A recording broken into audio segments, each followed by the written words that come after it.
hell. Hi, Facebook. It's been a long time. Welcome to Whine with Dana. So a long time ago, a parent and I were chatting and they just kind of couldn't relate to the fact that my kids are crazy defiant.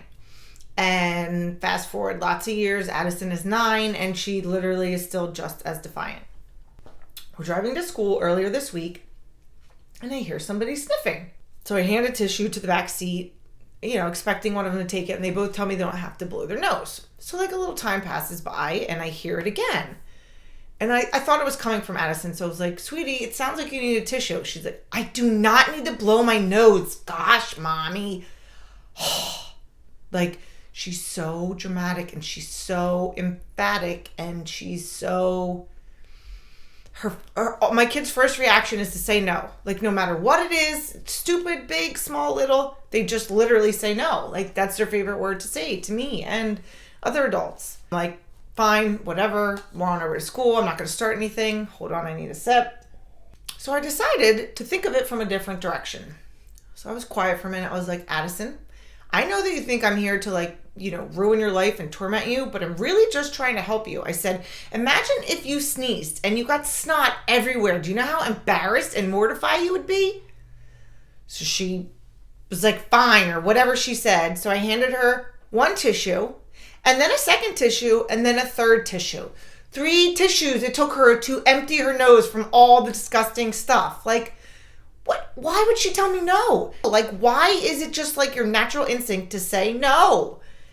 It's so infuriating. So infuriating. So for all you parents who don't have defiant children, you're freaking lucky. So you just better relish in that. So the real estate market is extremely difficult for buyers. There's no question about it. It's a phenomenal time to sell a house. But if you have to find one also, it's very challenging. Even though we don't have a lot of new construction here in Berks County, new construction can be a really great way to avoid some of the complications. You could even consider buying a piece of land and having a builder build a house for you.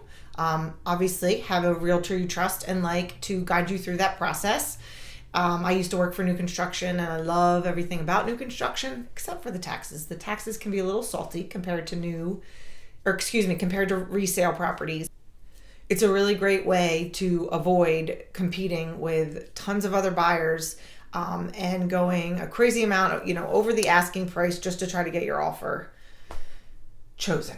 It's really hard for buyers. I mentioned it needed to stay within your budget, of course, because I would say building a new home is probably not going to be the least expensive option. But again, at the rate of appreciation with houses that are, resale properties, it could really be a very viable option. So thank you for listening and good luck raising your children to be good humans because it is a job that is no joke. Very rewarding, but it is no joke. Bye.